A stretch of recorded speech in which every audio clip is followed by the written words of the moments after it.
സങ്കീർത്തനം 26. നിഷ്കളങ്കൻ്റെ പ്രാർത്ഥന. കർത്താവേ, എനിക്ക് ന്യായം സ്ഥാപിച്ചു തരണമേ. എന്തെന്നാൽ ഞാൻ നിഷ്കളങ്കനായി ജീവിച്ചു.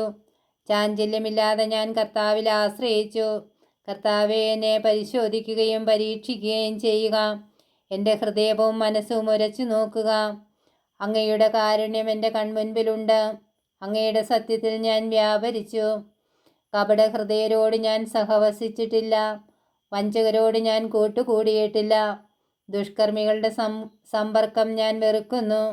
നീചന്മാരോടുകൂടെ ഞാൻ ഇരിക്കുകയില്ല. കർത്താവേ, നിഷ്കളങ്കതയിൽ ഞാൻ എൻ്റെ കൈ കഴുകുന്നു. ഞാൻ അങ്ങയുടെ ബലിപീഠത്തിന് പ്രദക്ഷിണം വയ്ക്കുന്നു. ഞാൻ ഉച്ചത്തിൽ കൃതജ്ഞതാസ്തോത്രം ആലപിക്കുന്നു. അവിടുത്തെ അത്ഭുതകരമായ സകല പ്രവൃത്തികളെയും ഞാൻ പ്രഘോഷിക്കുന്നു. കർത്താവെ, അങ്ങ് വസിക്കുന്ന ആലയവും അങ്ങയുടെ മഹത്വത്തിൻ്റെ ഇരിപ്പിടവും എനിക്ക് പ്രിയങ്കരമാണ്. പാപികളോടുകൂടെ എൻ്റെ ജീവനെ തൂത്തെറിയരുതേ. രക്തദാഹികളോടുകൂടെ എൻ്റെ പ്രാണനെയും. അവരുടെ കൈകളിൽ കുതന്ത്രങ്ങളാണ്. അവരുടെ വലത് കൈ കോഴ കൊണ്ട് നിറഞ്ഞിരിക്കുന്നു. ഞാനോ നിഷ്കളങ്കതയിൽ വ്യാപരിക്കുന്നു. എന്നെ രക്ഷിക്കുകയും എന്നോട് കരുണ കാണിക്കുകയും ചെയ്യണമേ.